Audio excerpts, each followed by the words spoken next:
welcome to my home. My name is Kathy, and in today's video I'm going to be going through 7 steps to efficiently building a pantry. So why have a well-stocked pantry? The number one reason, I think, in my opinion, is life, because life happens.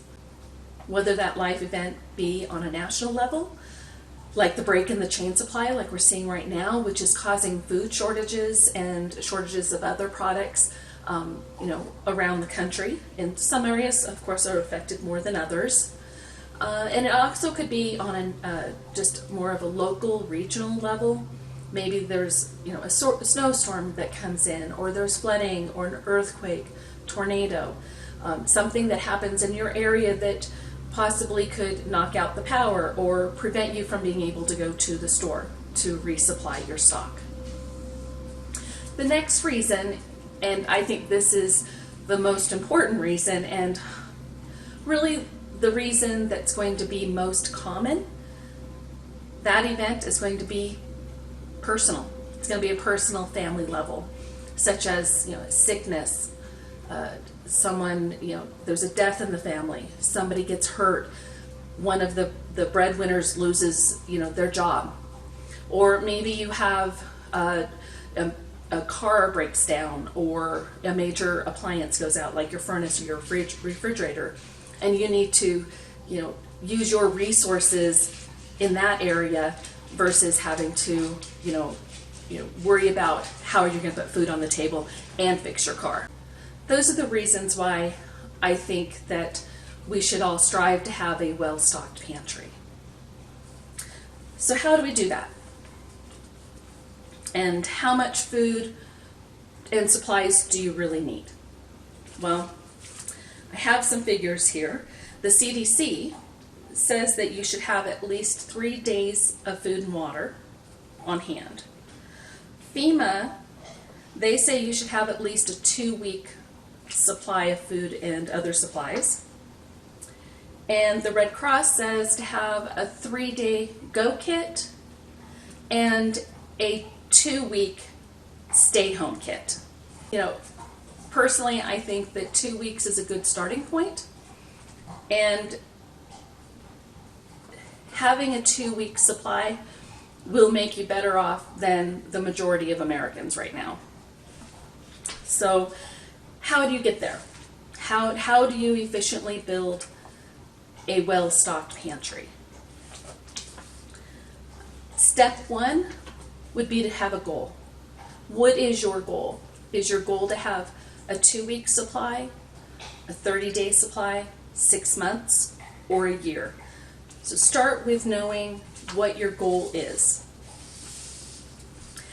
Then the next step would be take inventory. Take inventory of everything you have in your house.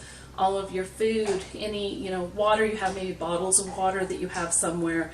All of your supplies, such as your medical supplies, your cleaning product, personal hygiene products, medication, everything that you have, take inventory of it. You may be pleasantly surprised at how much you actually have and how much of a start you already have, but it may also be an eye-opener of just how unprepared you are in case you did have to stay home for a long period of time. But that's okay, because you have to start somewhere, and knowing where you are makes it possible for you to get to where you want to be. There's a quote, and I don't know who said it, but I hear it often, and it says, "The best time to start preparing was yesterday. The second best time to start preparing is today." So that's what we're going to do. Step 3 is space. So define the space of where you're going to store your supplies. That could be a kitchen pantry or kitchen cupboards. That could also be, maybe you have an extra closet that isn't being used or isn't being used to its fullest. You can maybe put some supplies there on a top shelf, or maybe in a bucket on the floor of the closet. Maybe you have an extra bedroom that you can just set shelves up in. Maybe it can do dual purpose as office and storage, or a spare bedroom and storage, or maybe you just have a full spare bedroom that you could just turn into one huge walk-in pantry. That would be ideal, at least in my opinion. Other places to look that you may have not have thought of would be, under beds. You can store a lot of things under beds and maybe plastic bins. Also under stairwells, there's usually empty space under stairs that goes unutilized. Also, consider maybe an attic or basement, or maybe a garage or an outbuilding. Maybe you're already in a small space and you rent a storage unit. That could be another place where you could, put supplies.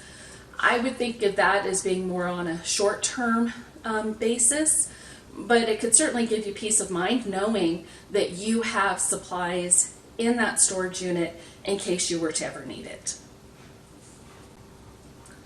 The fourth step is going to be to plan.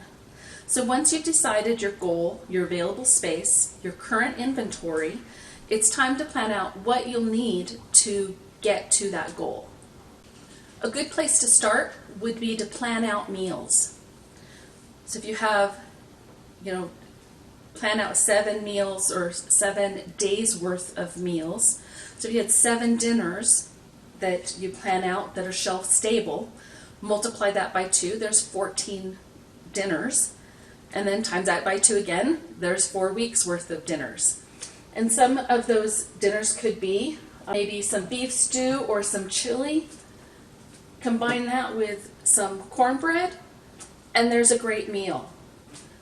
One thing my family likes to have, or a couple of things my family likes, is we like chicken Alfredo. So, you'd have I have my bow tie pasta because that's the pasta we like to use with that. And then I stock up on Alfredo, jarred Alfredo sauce. You can make your own Alfredo sauce as well. And then either have maybe some store-bought canned chicken or learn to can chicken yourself.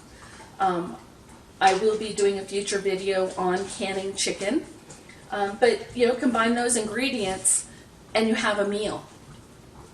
Another thing is, maybe want hamburger helper. So here I have a couple of different hamburger helpers here. They require ground beef. I have a video on how to can up your own ground beef so that you're not taking up freezer space or refrigerator space. It's shelf stable, ready to use, already pre-cooked. And the liquid that's in with the ground beef can be used towards the liquid that you need for your hamburger helper for the meal itself. And then combine that with some shelf-stable milk. You can use evaporated milk. They also have cartons of shelf-stable milk. Or if you also stock maybe some dry milk, you can make that up. And there you have it. There's a meal right there. So these are just some ideas for dinners. Store up and plan meals that your family enjoys eating. Because the last thing you want to do when you're faced with an emergency or a situation where you can't just go to the store and buy whatever you want, the last thing you want to do is experiment with new foods that your family may not eat. So stock the things that you're going to eat. You'll also want to consider in lunches. So lunch may be, a canned soup with some crackers, or maybe you're going to plan just to make a little extra the night before for dinner so that you can eat that the next day for lunch. And then don't forget about breakfast. Here you can do oatmeal, pancakes. Pancake mixes can also be made with, turn into waffles if you have a waffle iron and electricity. Or cold cereal, things like that. What would your family want to eat for breakfast? And have a variety. You don't want to have the same thing every day, because then you're going to get food fatigue, you know, because as much maybe as your kids like eating macaroni and cheese, or you like them eating macaroni and cheese, if you're eating that every single day for dinner or every single day for lunch, you're going to get sick of it in time. So it's good to have a nice variety. You want to have a nice balanced menu so that you're not eating the same thing all the time, because you don't want food fatigue. Another thing you want to plan for is snacks. So whether that be maybe some packaged fruit, or some granola bars, or even maybe some popcorn. Having snack items on hand, are a good addition to your stocked pantry. If you have young children in the home, or young children come to your home, it's good to have that on hand.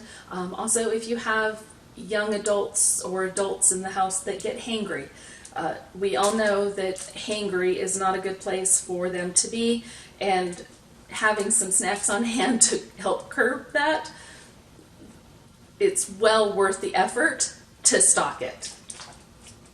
Okay, so now that you've made your meal plan and you've decided other things also that you're going to want to have on hand to meet that goal, things to consider would be your personal hygiene products, your medications, over-the-counter medicines, pet food and supplies. Once you've decided what you're going to need to meet that goal, the next step is going to be making a shopping list. So create a list using the meal plan that you planned out and your list of other items that you think you're going to need to get you through for that amount of time. And then take into consideration your inventory list and what you already have on hand. Create your list based on that.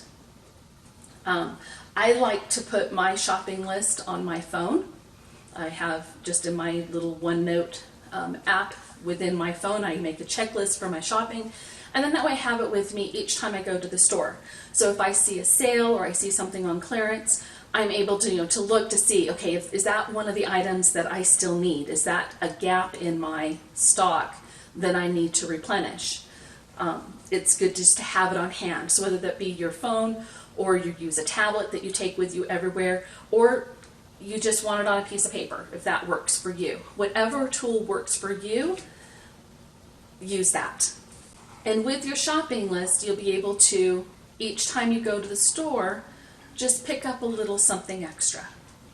So if you're buying a can of tuna for that week's meals, maybe consider picking up 2 cans of tuna, or an extra box of macaroni and cheese, or an extra bag of rice, or just a bag of rice.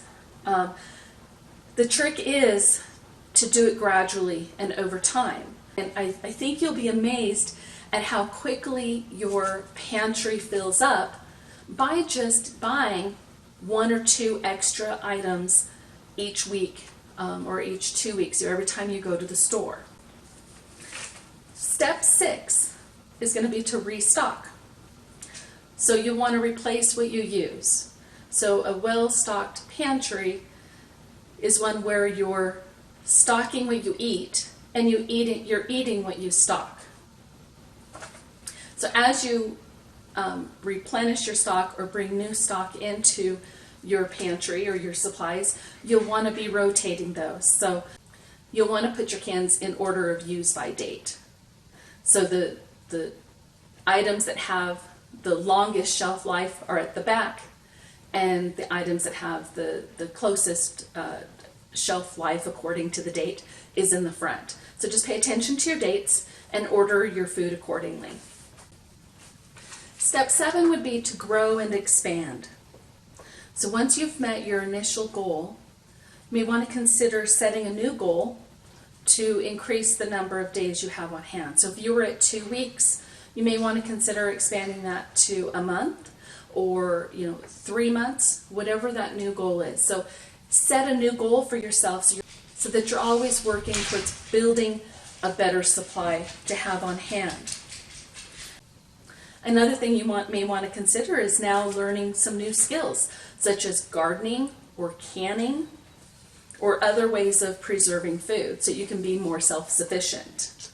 One tip I'd like to give you that I wish I had started doing a long time ago is as you open an item, put the date that you opened it on the package. And then when it's time to replace that package, you'll know how long it took you to work through either that, like here I have this package of pancake mix. I wrote the date that I opened it so that I know how many packages of pancake mix I need on the shelf to get me through that time frame that I've set that goal for. Do the same thing with maybe deodorant or cleaning products or other personal hygiene products. That way you know how many items you need so that you're not overstocking, but you're also not understocking.